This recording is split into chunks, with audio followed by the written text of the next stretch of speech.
వీక్షకులందరికీ నమస్కారం. జూన్ నెలలో ఏ విధమైనటువంటి గ్రహస్థితి ఉన్నది?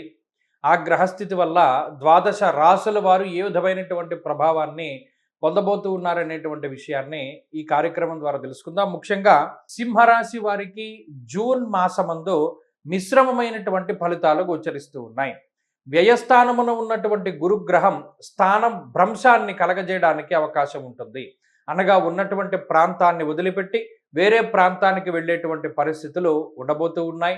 దూర ప్రాంత సంచారము, పుణ్యనది స్నానము, తీర్థయాత్రలు, దైవ దర్శనాలు, సంఘము లేదా సభ్యులతోటి కలిసి ఉండడము, సహపంక్తి భోజనములు, బంధుమిత్రాదులతోటి విందు విహారయాత్రలతోటి కాలక్షేపం చేస్తూ ఉండడం లాంటివి ఈ మాసంలో అధికంగా కనబడుతూ ఉన్నాయి. సంపాదించేటువంటి సంపాదనలో 60-70% ధనాన్ని ఖర్చు పెట్టేటువంటి పరిస్థితులు ఈ మాసంలో కనబడుతూ ఉన్నాయి.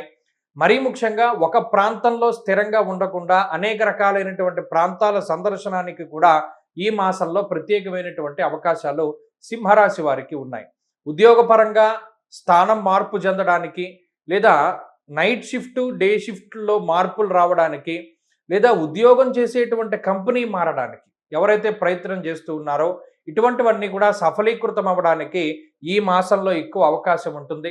అలాగే దశమంలో ఉండేటువంటి రవికుజుల యొక్క సంచారం వల్ల భయం లేనటువంటి, అంటే నిర్భయంగా బతికేటువంటి రోజులు ఈ రోజులుగా చెప్పవచ్చును.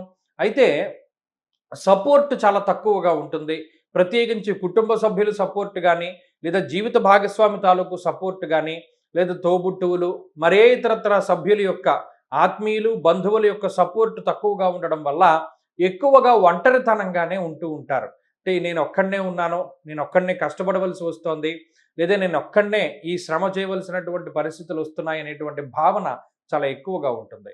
మరీ ముఖ్యంగా ఆ లోన్లీనెస్ వల్ల నిద్రాభంగం కలుగుతూ ఉంటుంది. నిద్ర లేకపోవడం వల్ల వచ్చేటువంటి మానసిక సమస్యలు సింహరాశి వారికి ఎక్కువగా జూన్ నెలలో కనబడుతూ ఉన్నాయి. అష్టమంలో ఉండేటువంటి శనేశ్వరుడు కొంత మానసికమైనటువంటి భయానికి కారకులు కాబట్టి ఇటువంటివన్నిటినీ కూడా దాటడానికి ప్రయత్నం చేయండి. ఈ మాసం మొత్తము కూడా శనివారాల్లో ప్రదోష కాలంలో దీపారాధన చెయ్యండి శివాలయంలో, లేదా ప్రతిరోజు శివాష్టోత్తర శతనామావళి స్తోత్రాన్ని పారాయణ చేస్తూ ఉండడం ద్వారా కూడా ఈ వ్యతిరేకమైనటువంటి గ్రహస్థితిని దాటి ముందుకు వెళ్ళగలుగుతారు సింహరాశి వారు.